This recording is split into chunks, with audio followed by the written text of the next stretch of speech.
No último domingo de Pentecostes, a liturgia romana lê o Evangelho do fim do mundo e do juízo final. O fim do ano litúrgico coincide com a profecia do fim dos tempos e a segunda vinda de Nosso Senhor. O agravamento da crise moral e espiritual que atravessamos, assim como as guerras e desastres naturais, são sinais de que talvez o fim esteja próximo. Mas por pior que seja o cenário atual, por pior que seja o grau de apostasia da nossa sociedade, é inegável que a providência ainda nos concede inúmeras graças para que possamos nos santificar apesar da crise, apesar da apostasia. Nós ainda não precisamos verter o próprio sangue para defender a fé e morrer como católicos. Nós ainda usufruímos de alguma liberdade para o culto católico. Nossas igrejas ainda estão abertas. Nossos sacerdotes ainda podem exercer o ministério com certa liberdade. A liturgia católica ainda pode ser celebrada dentro das nossas igrejas e mesmo a céu aberto.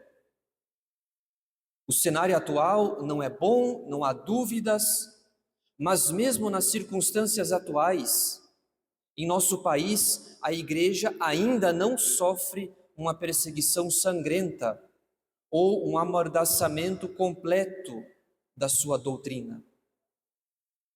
Porém, o que é ainda mais doloroso na crise atual não é tanto a malícia, a maldade daquelas pessoas que militam sob a bandeira de Satanás, daqueles que vivem segundo as máximas e os ditames do espírito mundano.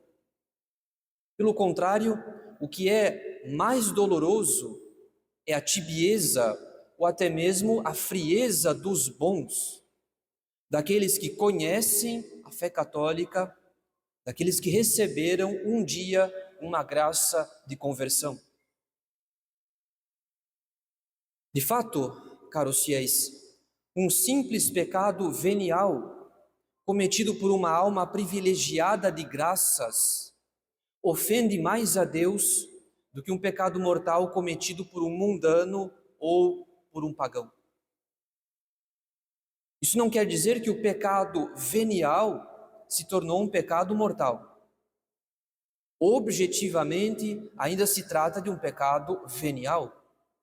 Porém, há uma gravidade subjetiva, ou seja, esse sujeito, essa alma, essa pessoa, agiu com mais malícia, com mais ingratidão.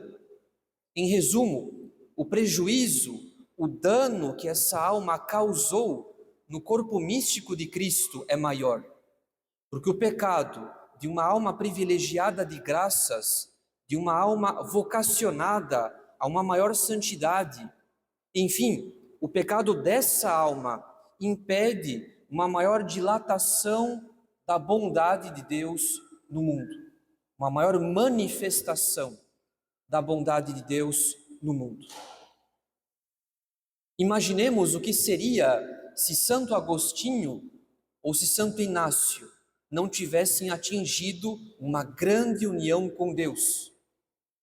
Talvez eles teriam alcançado a salvação para si, mas a igreja ficaria privada de dois luzeiros de santidade, de dois fundadores e de duas famílias religiosas que produziram um verdadeiro celeiro de santos.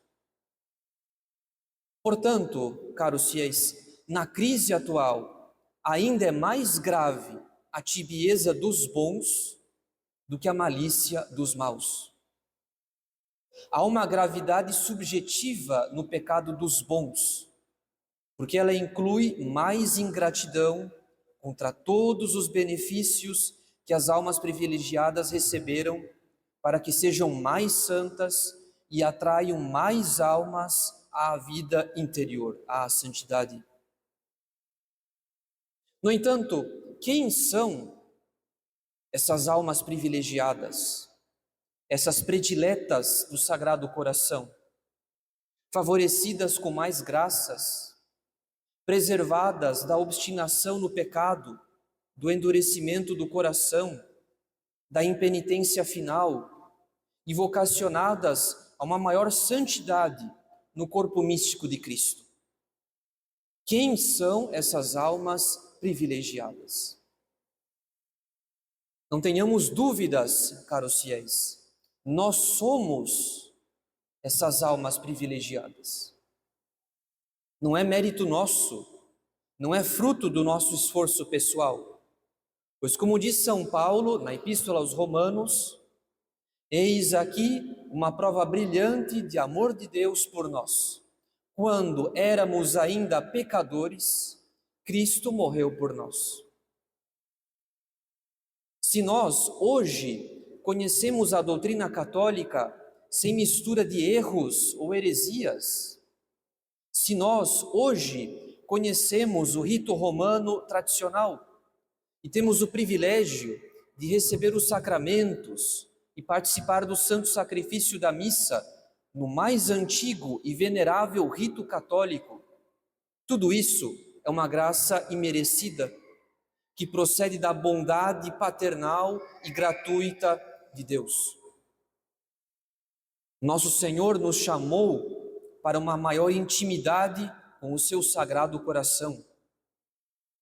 É uma graça, não é um mérito. Mas, como lemos no Evangelho, a todo aquele a quem muito foi dado, muito lhe será exigido.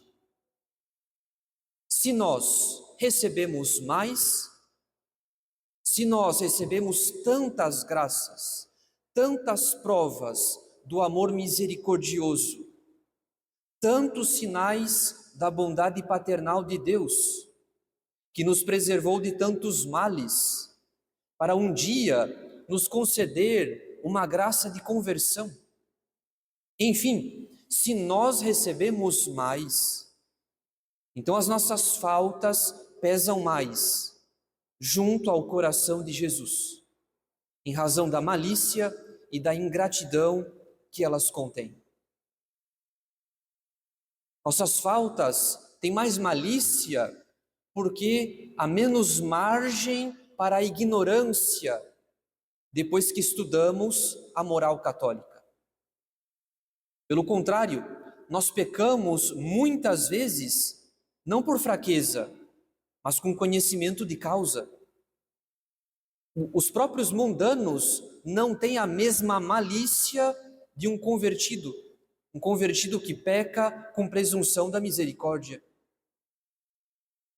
Os mundanos não cometem pecados com o cálculo de confessar-se depois da queda, de permanecer um tempo no pecado, para depois pedir a misericórdia de Deus no sacramento da confissão.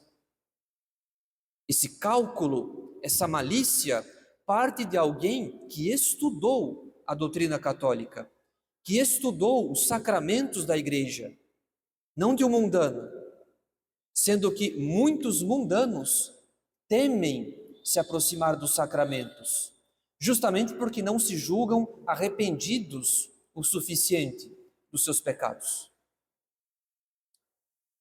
Mas além da malícia, nossas faltas têm mais ingratidão. Não cometemos pecados como alguém que ofende sem ter recebido nada, mas ofendemos a Deus que nos tratou como filhos muito amados, muito privilegiados, muito agraciados.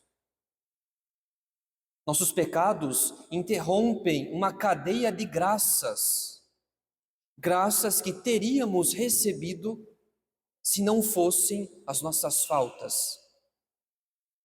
Nossa ingratidão interrompe, portanto, não apenas o bem que Deus previu fazer em nossa vida, mas também nos tornam um instrumento opaco, um instrumento cego, incapaz de comunicar a luz sobrenatural da graça ao nosso próximo. Nós deixamos de ser um instrumento da graça na vida do nosso próximo. Portanto, caros fiéis, aos olhos de Deus, nossos pecados veniais têm mais peso. Nossos pecados mortais também têm mais peso. Porque, como lemos no Evangelho, a todo aquele a quem muito foi dado, muito lhe será exigido. No dia do juízo, seremos cobrados pela malícia e pela ingratidão contida dos nossos pecados. No dia do juízo, veremos que um pecado venial nosso causou mais danos ao corpo místico de Cristo do que pecados objetivamente mais graves cometidos por pagãos que nunca conheceram a lei de Deus. É por esse motivo que, dentre tantos pecados que temos a infelicidade de cometer, um deles é um verdadeiro cúmulo de malícia e um cúmulo de ingratidão. Faltar à missa de domingo, deixar de cumprir o preceito dominical. Esse pecado é um verdadeiro cúmulo de malícia e um cúmulo de ingratidão. Em primeiro lugar, um cúmulo de malícia, porque muitas vezes ele contém aquele cálculo malicioso de presunção da misericórdia. Não se trata de um pecado de fraqueza, quando, por exemplo, alguém cai num excesso de ira, mas depois se recompõe, se arrepende, percebendo que perdeu o controle, que agiu por impulso, por hábito, um hábito difícil de corrigir. Trata-se de um pecado de fraqueza. Porém, não é o caso. Não se trata de um pecado de fraqueza. Afinal de contas, caros fiéis, qual foi o impulso, qual foi a fraqueza que nos impede de cumprir o preceito? Senão uma escolha deliberada, uma escolha muitas vezes com o cálculo implícito de que depois eu me confesso, no domingo que vem eu me confesso. A causa desse pecado pode variar. Ora faltamos à missa por preguiça, ora faltamos à missa por respeito humano, para não sair de algum evento familiar que se estende por mais tempo. Ora, faltamos à missa por simples desorganização pessoal. Porém, o mal é o mesmo. Decidimos renunciar ao preceito dominical. Foi uma decisão, consolando-nos de que sempre será possível depois se confessar no próximo domingo, e assim não fazemos o esforço de lutar pelo preceito, de usar de todos os meios possíveis para cumprir o preceito. Então esse pecado é um cúmulo de malícia, porque muitas vezes ele inclui esse cálculo da presunção da misericórdia. Além disso, esse pecado é um verdadeiro cúmulo de ingratidão. Nós sabemos que a Santa Missa é a reapresentação mística e incruenta do sacrifício da cruz. Nosso Senhor renova sobre o altar a oblação, a oferta da sua vida, que lhe custou tanto sofrimento, que lhe custou o derramamento de todo o seu sangue durante a sua crudelíssima paixão. Como se não bastasse esse excesso de amor, esse cúmulo de amor, amor gratuito e imerecido de nosso Senhor, pelas nossas almas, pela minha alma, nosso Senhor nos dá um outro sinal de amor, instituindo um memorial perpétuo do seu sacrifício, que é a Santa Missa. Pela Santa Missa, nós que não pudemos estar presentes ao pé da cruz, em companhia da Santíssima Virgem, nós temos o privilégio único de assistir ao santo sacrifício que se renova sobre o altar, aqui e agora, a cada vez que a Santa Missa é celebrada.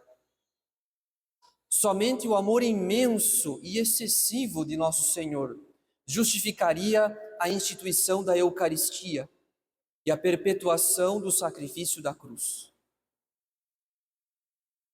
No entanto, o que fazemos, caros fiéis? Dos 7 dias da semana, quantas vezes não fomos capazes de guardar o único dia que o bom Deus nos pede para guardar, que é o domingo? Dos 7 dias da semana, tomamos todos os dias para nós, para o nosso bel prazer, e não retribuímos o amor imenso e excessivo que moveu o coração de nosso Senhor a dar-nos tudo, a dar-se a si mesmo e dar-se tantas vezes. O amor de nosso Senhor por nós foi pago a preço de sangue, a preço de sofrimento, e nós não somos capazes de sofrer um pequeno incômodo, não somos capazes de fazer um pequeno sacrifício. Somos vencidos pela nossa ingratidão, pela nossa preguiça, pela nossa frieza, pela nossa desorganização pessoal. Dentro da igreja, nosso Senhor é elevado entre as mãos do sacerdote. O Cordeiro de Deus se oferece sobre o altar, na presença invisível dos anjos. E nós, onde estamos? Numa festa? Num bar? Num evento familiar interminável?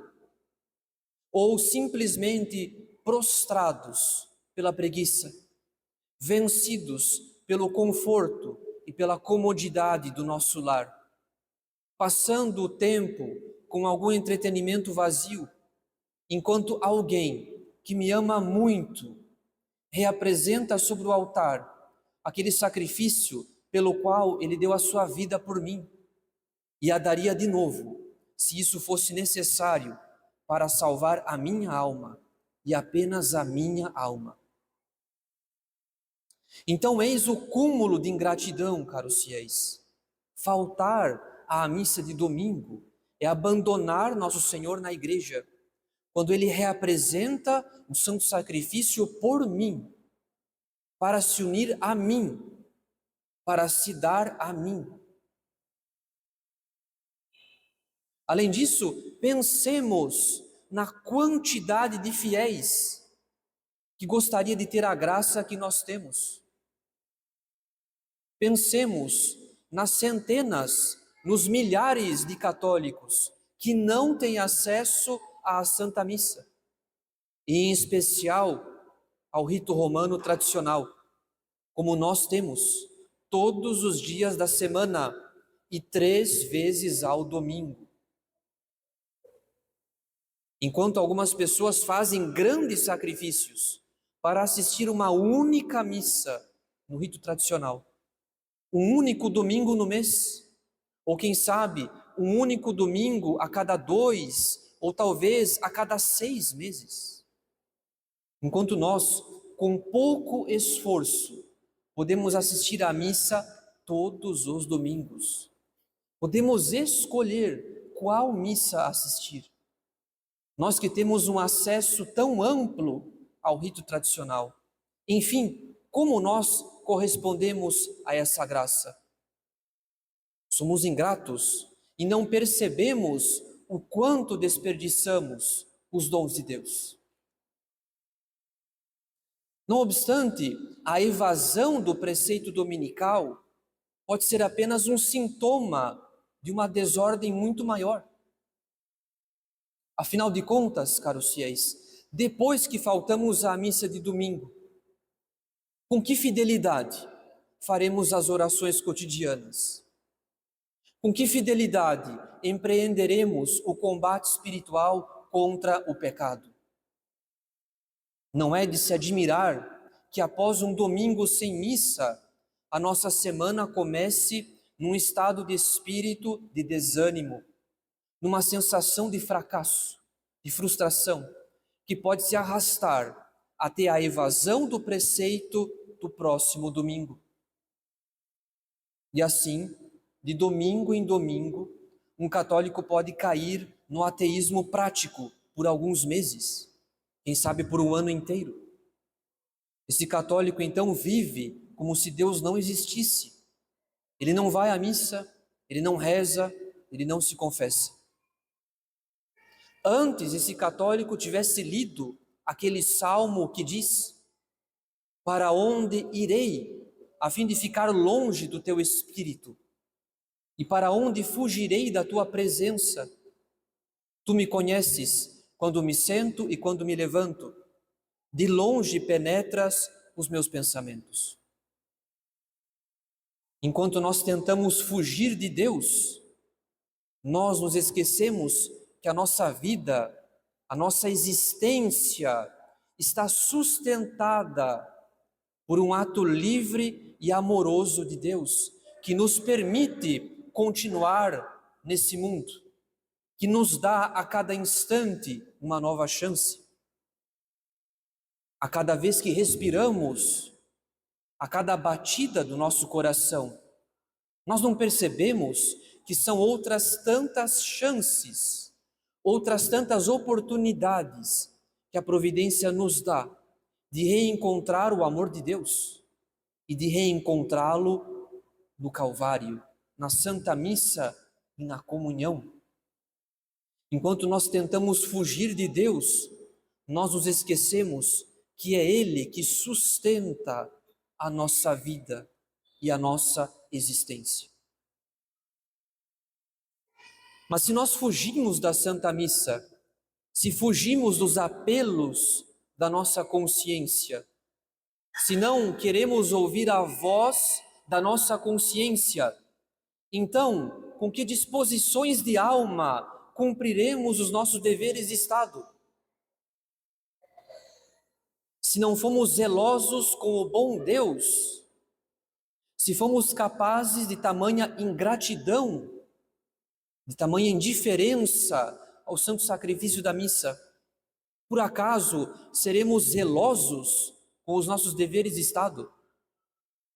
Não é de se admirar que a evasão do preceito dominical conduza um católico a um estado de espírito de apatia pela vida, um estado quase depressivo, no qual nada do que fazemos tem sentido, nem o trabalho, nem o matrimônio, nem os filhos, nada. Não é de se admirar que um católico que passa semanas, ou quem sabe meses, sem a missa dominical, tenha perdido o interesse por tudo.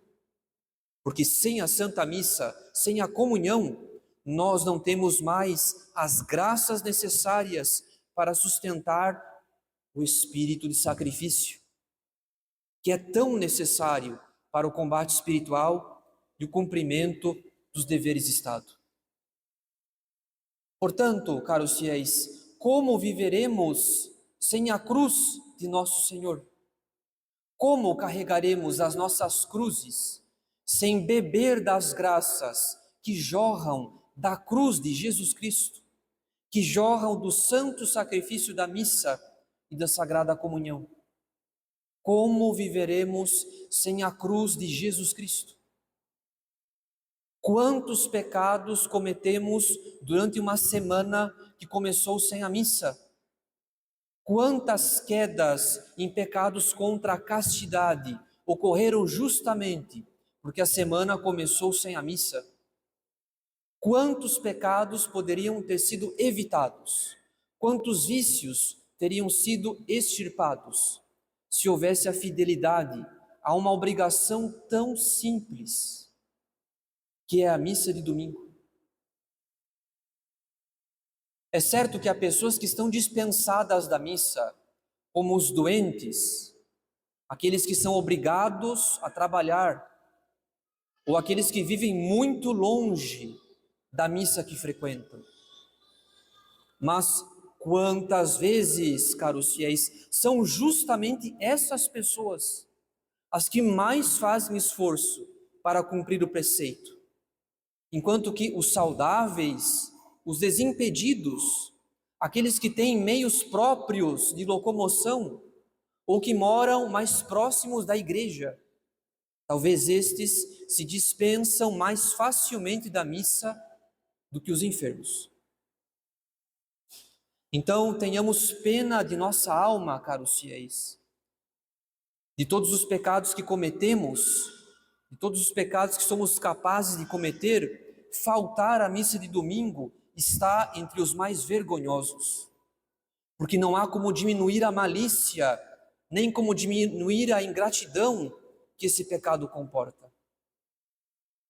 Se somos vencidos tão facilmente pela preguiça ou pelo respeito humano, se somos tão indiferentes ao amor de Deus, a ponto de passar vários domingos por ano sem missa, não é necessário nenhuma perseguição sangrenta para que percamos a fé. Nós mesmos nos tornamos inimigos da nossa alma. Nós mesmos privamos a nossa alma da vida da graça. Tenhamos pena da nossa alma, caros fiéis, para que quando nosso Senhor vier nos julgar com glória e majestade, Ele possa nos reconhecer como ovelhas do seu rebanho e não como desertores. Em nome do Pai, e do Filho, e do Espírito Santo. Amém.